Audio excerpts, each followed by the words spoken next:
এই মহাপাপী শুভেন্দু অধিকারী এই নন্দীগ্রামে কিছু করুক চাই না করুক, এই হিন্দু মুসলমানটা করে দিয়েছে।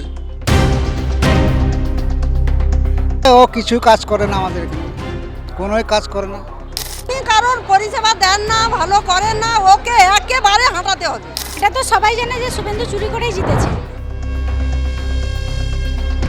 ভোটের সময় আসেন, টাকা দিয়ে যান, টাকা দিয়ে মুখ বন্ধ করে দিয়েছে না। শুভেন্দু কি করছে আমাদের তো এখানে, আমাদের জন্য তো এখনো কিছু করেনি। যদিও 5 বছর তো কোনো কাজ করেনি। ওষুধ খাইলে কি হবে, পঙ্গু হবে, মেয়েরা খাইলে বাচ্চা হবে নি, এইসব কুৎসা কথা। এটা কি ঠিক কথা?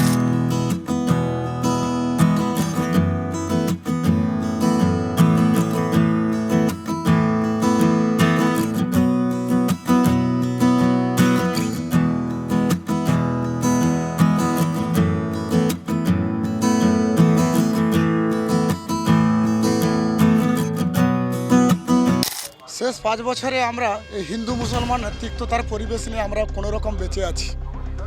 2011 সাল থেকে 2021 সাল পর্যন্ত আমরা খুব সুন্দর ছিলাম। আমরা একে অপরে হিন্দু মুসলমানের মধ্যে অনেক সৌহার্দ্য ছিল। হিন্দু ভাইরা মুসলিম ভাইদের সঙ্গে ইফতার করতো এবং দুর্গা উৎসব হতো, উভয় সম্প্রদায়ের মধ্যে রাখি বন্ধন হতো। এই 2021 সালে এ মহাপাপী চুরি করে লুট করে জেতার পরে আমরা নন্দীগ্রামের মানুষ খুব অসহায়ের মধ্যে আছি। আমরা জানি না আগাম দিনে আমাদের সন্তানদেরকে আমরা কি উপহার দিয়ে যাব আর কিটা আমরা শিখে দিয়ে যাব। ভাবতে অবাক লাগে, আমরা নন্দীগ্রামের মানুষ নিরাপদ তো?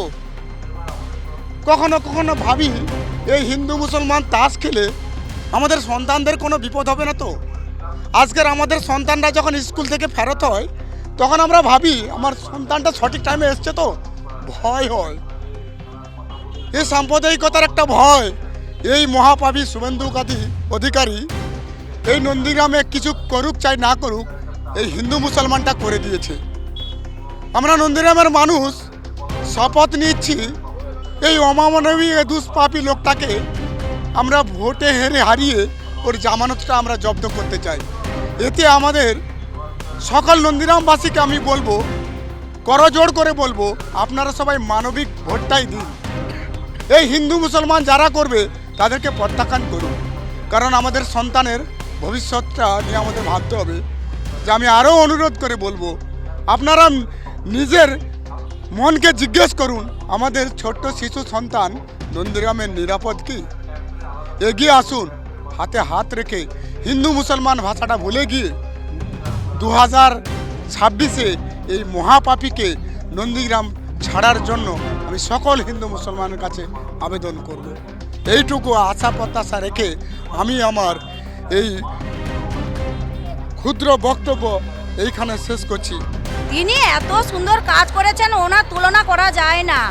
উনি কি করেছেন আমাদের জন্য। উনি আসেন বছরে একবার, ওই ভোটের সময় আসেন, এসে বছরে কিছু বলে গিয়ে মানে ভোটের সময় আসেন, টাকা দিয়ে যান, টাকা দিয়ে মুখ বন্ধ করে দিয়েছেন।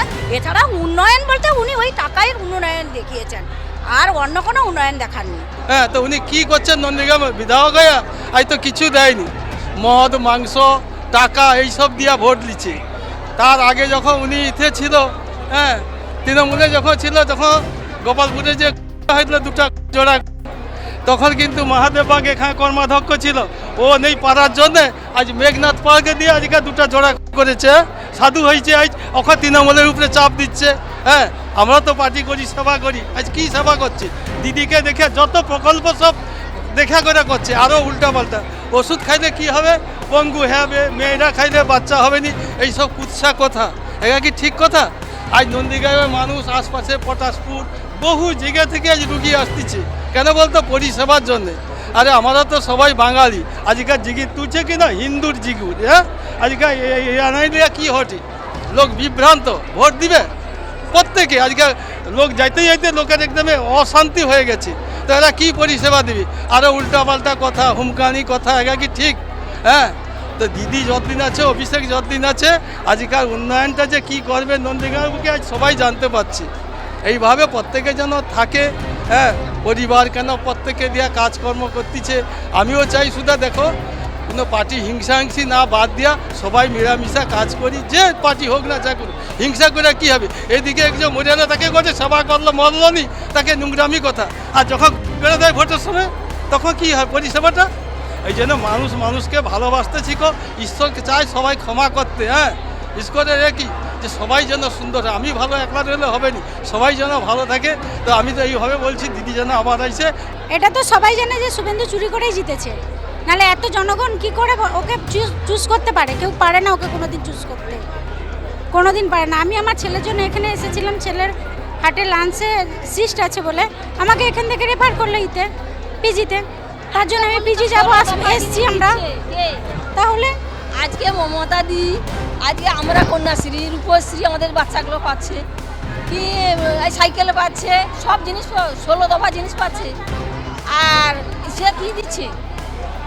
সে গলায় ধাক্কা দিচ্ছে, আজকে এসআর করে মানুষকে একদম বিভ্রান্ত করে মারছে, বিভ্রান্ত করবে না। বিভ্রান্ত করেই মারছে। এটাই সুযোগ করে দিলেই হয় যে দিদির কাছে আমাদের এই কথাগুলো যেন পৌঁছতে পারে। ও কিছু কাজ করে না আমাদের এখানে, কোনোই কাজ করে না। শুভেন্দু অধিকারী কেন আর কেন আমাদের কোনো কাজ করে না আমাদের। না, গত 16 তারিখ থেকে এটা শুরু হয়েছে। 15 তারিখ উদ্বোধন হয়েছে, 16 তারিখ থেকে মানুষের ঢল নেমেছে এখানে। প্রত্যেক দিন প্রায় অ্যাভারেজ 1500-1600 করে লোক আসছে। এবং মাননীয় সাংসদ সর্বভারতীয় সাধারণ সম্পাদক অভিষেক বন্দ্যোপাধ্যায় যে উদ্যোগটা নন্দীগ্রামের মানুষের জন্য নিয়েছেন, তারা দুহাত ভরে উপভোগ করছেন সেটা। এবং সত্যিকারের প্রয়োজনীয় জায়গায় প্রয়োজনীয় পদক্ষেপ, এবং যে পদক্ষেপটা নন্দীগ্রামের মানুষের জন্য প্রয়োজন ছিল সেটা সঠিক সময়ে সাংসদ নিয়েছেন, তার প্রতিফলন আপনারা দেখতে পাচ্ছেন। অসংখ্য মানুষ, অসংখ্য ইসিজি, অসংখ্য চোখের পরীক্ষা, অসংখ্য পেশেন্ট, কার্ডিওর পেশেন্ট, অর্থোপেডিক পেশেন্ট প্রচুর পরিমাণে রেগুলার আসছে, এবং তারা পরিষেবা তো পাচ্ছে, তার সঙ্গে সঙ্গে ফ্রিতে মেডিসিন, সেই মেডিসিন নিয়ে বাড়ি যাচ্ছে। তার সঙ্গে সঙ্গে মাইনর অপারেশন হলে আমাদের এখানে অপারেশন থিয়েটার আছে, মাইনর অপারেশনগুলো এখানে হচ্ছে। যদি জটিল কোনো রোগ হয় বা দুরারোগ্য রোগ হয়, আমরা রেফার করছি। প্রত্যেক দিন গড়ে 40টা থেকে 50টা করে রেফার করা হচ্ছে, অন্যান্য হসপিটালগুলোতে নিয়ে চিকিৎসা করানোর ব্যবস্থা হচ্ছে। আর মানুষের প্রয়োজনীয় একটা উদ্যোগ, অত্যন্ত সময়োপযোগী একটা উদ্যোগ, যে উদ্যোগে নন্দীগ্রামের মানুষ সাড়া দিয়েছে। অনেক চেষ্টা করা হয়েছিল এটাকে যাতে সফল না হয়। আপনারা জানেন এখানকার বিধায়ক এমন এমন ভাষা প্রয়োগ করেছিলেন যে মানুষেরকে পঙ্গু করে দেবে এই ক্যাম্প, এই ধরনের কথা বলা হয়েছিল। এই ক্যাম্পকে সফল না করবার জন্য 8-10টা ক্যাম্প তৈরি করা হয়েছিল, মেডিকেল ক্যাম্প। কিন্তু সমস্ত বাধাকে অতিক্রম করে নন্দীগ্রামের মানুষ প্রতিনিয়ত এখানে উপস্থিত হচ্ছেন, সমস্ত ভয় ভীতি হুমকিকে উপেক্ষা করে, যার ফলে আজকে সেবাশ্রয়টা একটা প্রকৃত অর্থে সেবাশ্রয়ে পরিণত হয়েছে।